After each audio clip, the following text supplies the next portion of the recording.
Yeah, they're all gonna get posted. Yeah. Are you coming back? I'm coming back in like 15 minutes. Okay. So we went through cylinders and open forms, plates and bowls. And now closed forms are things like jars or even vases. So we're learning basically how to collar in the clay, and it's compressing the clay. Bowls and plates, we're stretching the clay. This is the opposite. So it's much like throwing a cylinder in the beginning. So the steps are the same. Any questions about this process? The coning up and down? Feel like we got a handle on it? This is Hagi clay. It's different. It's a cone 5 clay, and it is it's an easy porcelain to work with. But notice it's kind of tan in color. When it fires white. Porcelain, people often say it feels like you're working with cream cheese. There's no grog. Is that gross? Yeah, kind of. This is like a pretty easy porcelain though. It's like beginner porcelain. The one we have here, Miller, it's a good porcelain. It's very white.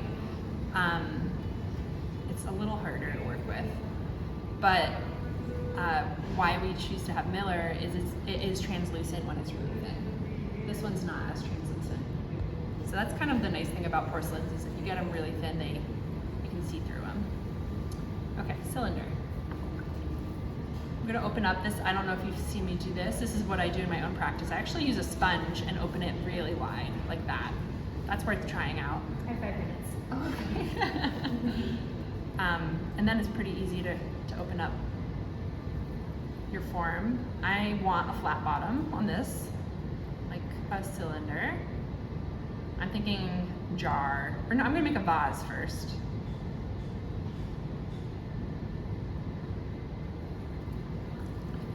So I've compressed the bottom. I've set up my right angle. I use my fingernail like against the wall, and I'm compressing the bottom, and then when I get to the edge, I just turn it so that my nail is kind of running along the side of the pot and the tip of my fingers at the bottom. Just really setting up that right angle ahead of time. And jars especially, they're closed forms, so we can't get back into the bottom later. So you want to make sure this is done ahead of time. Hi, Suzanne. Another little trick that I like to do with compressing the bottom, if you haven't tried yet, using your wooden rib, there's a nice right angle on this guy. If it's wide enough, you can get it on the base of this. If it's wide enough, you can get it in here and push down, and you get a nice flat bottom. Has anyone tried that yet? No? It's worth trying. Great. Raising the walls. Much like a cylinder. This is why we learn cylinders first, is you need them in many forms. When we're making bowls, you're opening, it's like a wider cylinder, kind of like a tornado cylinder. This one's more of a volcano cylinder.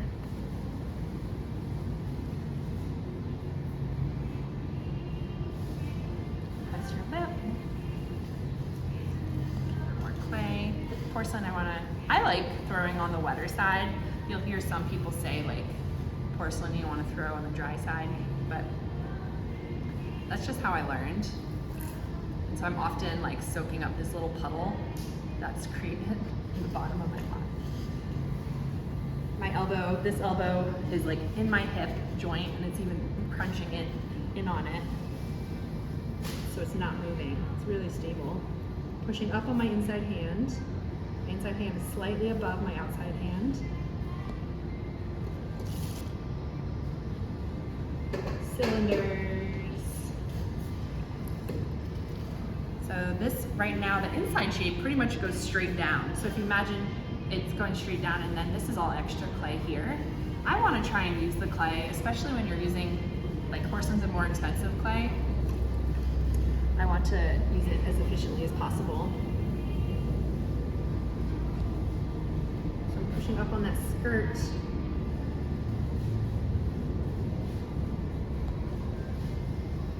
as I get taller, I loosen up on my pressure because the walls are thinner. And that's true for every form that you're doing. Usually the bottom is thicker and you need to apply a little more pressure, and then at the top you loosen up on your pressure. Has anyone had maybe like things rip off because they applied too much pressure at the top and it's too thin on the bottom? That happens. All right, now this little skirt I might just get rid of.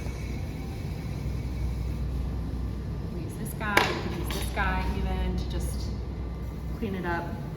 Keep your hand really steady, because that's still, if your hand is steady, this little point that I just carved out is on center.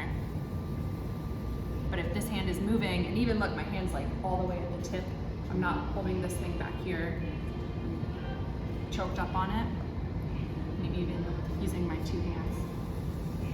So now that line where it touches the wheel, the clay and the wheel meet, that's another reference point that is still on center. I like to, if you haven't tried this yet, it's another thing to try, using your rib on the outside. So when we've been pulling up these walls, these are pulls to get height, and now I'm going to start doing pulls that are more for shaping. When I did the height, I was using my hand more as the backboard, and I was pushing up against the hand, and the hand was on the inside was stiff, and now I'm going to reverse it. And I'm going to use this on the outside, and it's literally a backboard. I'm going to push up against it. This is going to get in my pot.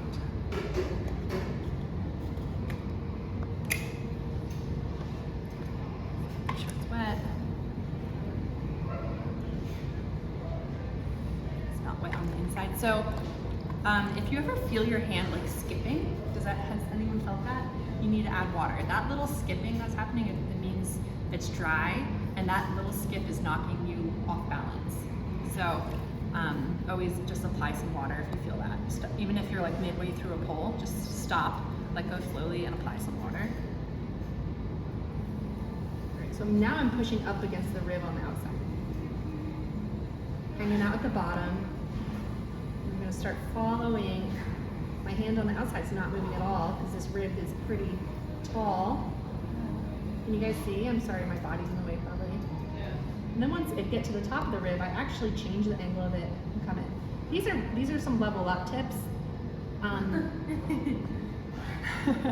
Collaring in and of itself, you don't have to do all these things. So collaring is when I want to start making this smaller, and that's really how we get the closed form. This is going to be like a vase. To start, I got a chunk of clay. Okay. So when you collar, it needs to be very wet. And you can try just with the palm of your hand squeezing in. I highly recommend getting used to using your middle finger and your thumb, because if you look at the circumference you can cover with this versus this, right? You see the difference? So it's good to just become comfortable using this. And I even I'm bigger than that right now. My hands are bigger than that, so you can kind of like scrunch your fingers together. And then the nice thing about it is you can lay this finger on top as you do it, and it compresses the lip at the same time. So that's the general idea, is we're just pushing in from the outside and compressing. Every time you do it, make sure if you're not laying your finger on top, you are compressing the lip.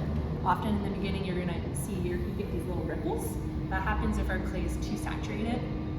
But you can prevent it from happening if you're constantly compressing the lip. So this is also how you would make like a teapot spout. Same thing. You just keep going. And notice it's getting thicker. So you might have to, at some point, throw, or you can, you don't have to do anything, that clay up and out. Now, I started closing this a little preemptively. I got excited. I'm going to open it back up because I don't like the shape of this down here. Just open it. But I can close that back up now that I know how, right? So I'm just going to open it again. If you need to get your hand in there, you want to make sure your hand's completely wet so that if it's touching up here, it's slipping like onto your wrist. So I'm going to come back in. I'm going to put a little bit of shape into this bottom part. Push up against my rib, start doing some shaping pulls.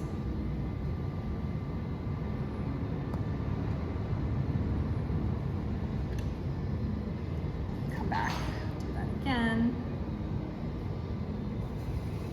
And this is where learning how to stretch your clay, like what we were doing with bowls, becomes important to feel comfortable with stretching it.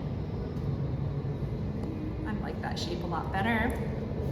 Now I'll come back in, close it up, collaring again. And notice I can get my hands pretty small. You couldn't do that with this, right? So kind of like scrunch your fingers up a lot more easily. And something really fun to try is you can close this up entirely and make a bubble. Doesn't that explode? Well, yeah, you pop a hole, like put a hole in it somewhere. Or it's one way to make lids, which I can introduce that idea too. But if this was a teapot spout, at some point you need to get smaller than the width of your finger. And that's when you would use, I like to use my needle tool as the inside pressure point. So close it up. I could just keep closing it up too. But now I can use this like a throwing stick and I'm pushing up against my needle tool inside. And that's how you get these really kind of contemporary, fun, skinny little single rose vases, right? Like that. Or you can close it up. Oh look, I made a little, that's fun too. Little like octopus suction cup. So closing this up entirely, I could even think like, oh, I want a lid. That's a little handle. And when this is drier, if you cut it on the right angle, like right here, I basically have a lid and a form that matches perfectly together. Getting rid of my slip so that it's easier to take off the wheel. I don't love this form. So what's fun about having a bubble is you can actually, you have air trapped in here and you can manipulate it in ways that wouldn't work otherwise. Right? I'm like really pushing down on this. You can get a very horizontal shape here. Right? Where the clay's thinner, of course, it's going to stretch more easily than where it's thicker. But if anyone wants to try, you can leave this here and try it out. Always remember to undercut. And these are they're pretty easy to lift off the wheel. Bowls are harder, plates are the hardest. But if you have the slip, like you've cleaned the slip off, you can lift it off like this with your hands, or you can try using your fingers at the bottom. So, does anyone want to play with this? Give it a try?